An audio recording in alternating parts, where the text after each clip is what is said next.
St. Paul, in chapter 15 of his first letter to the Corinthians, clarifies the doctrine of the resurrection of the body, or we might better say reiterates this doctrine, a doctrine so vital to our faith, connected intimately as it is to the very resurrection of our Lord. Just as our Lord rose from the dead with the same body, glorified body, so you and I, with these bodies that have been furnished us, that have been given to us by our Lord, these bodies of ours, which will be separated from our souls at the moment of death, will be reunited to our souls at the final judgment on the last day. St. Paul was defending this doctrine against so many errors, and so it is in the creed that we profess every week, the resurrection of the body. If indeed these bodies of ours are reunited to our souls, if it is so important, know that these bodies are reunited, that we will live on in these bodies at the end of time. If it is so important to hold this in order that we do not lose faith in our Lord himself, it follows that our conduct in these bodies of ours in this life is also important. Namely, that we conduct ourselves in the body according to the good desires of our Lord. And we will be held to account for this. We cannot say to ourselves, well, our conduct in the body is of little to no avail. No, everything we do, we commit good actions or those displeasing to our Lord, we commit with our whole person, namely with soul and body. Important is it, therefore, to treat our bodies as something sacred, which they are,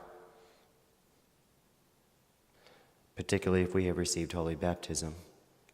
So often today, human bodies are treated as commodities. We live in an age of consumerism, materialism, and the human body has become another one of the commodities.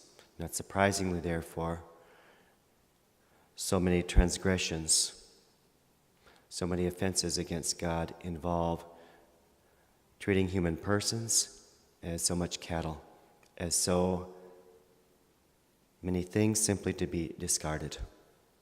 This is what happens when we lose faith in the resurrection of the body, and therefore faith in the resurrection of our Lord.